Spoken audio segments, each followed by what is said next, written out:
Hey everybody, Tim from Monarch Historical Fencing here.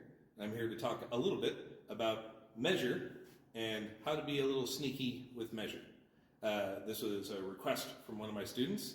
If you have any questions or would like to make a request about information about longsword, please feel free to ask.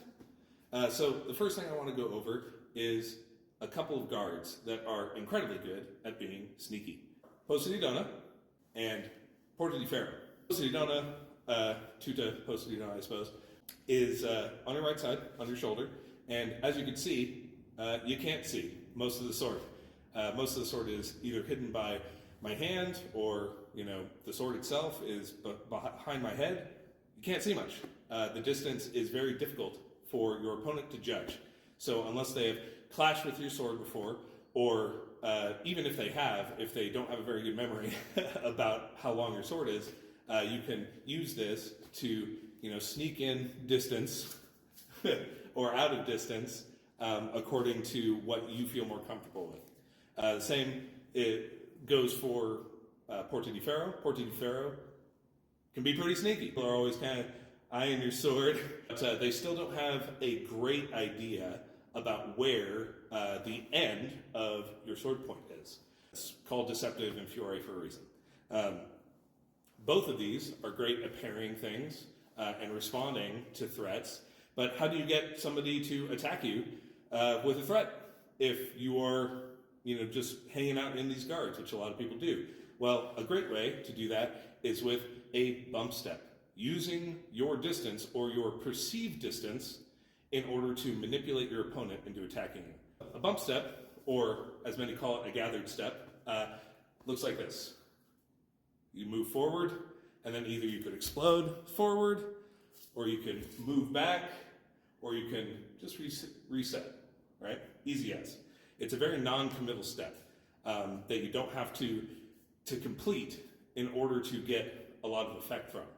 Notice when I do this, when I'm doing it, you can do it to where your head stays level, but when I do it, I lift my head higher and go into a more straight stance.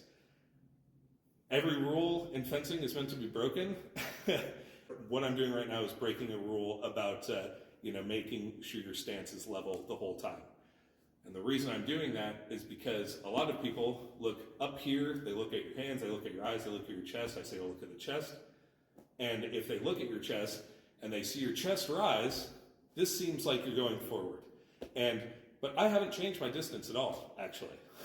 I might have, maybe gotten an inch or two in an extended kind of posta longa, but not very much. And once again, I'm non-committal. So even though I look like I'm advancing, I'm actually completely non-committal to any movement unless I want to be. This can fool your opponent very, very quickly. Because if your opponent is in a low guard, let's say, and they're like, oh God, that guy is moving closer to me, they can immediately bring their sword out to Corona or something along those lines to try to defend the oncoming attack. Or they could want to back up, or they might want to attack themselves and move into you.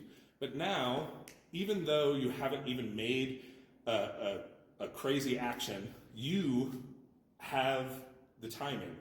Because now you are in a non-committal position, just like as if you were standing there normally in a normal guard, and you can make the decision of how you want to move your feet, how you want to interact with their offensive action, and it's up to you to do whatever it is you like.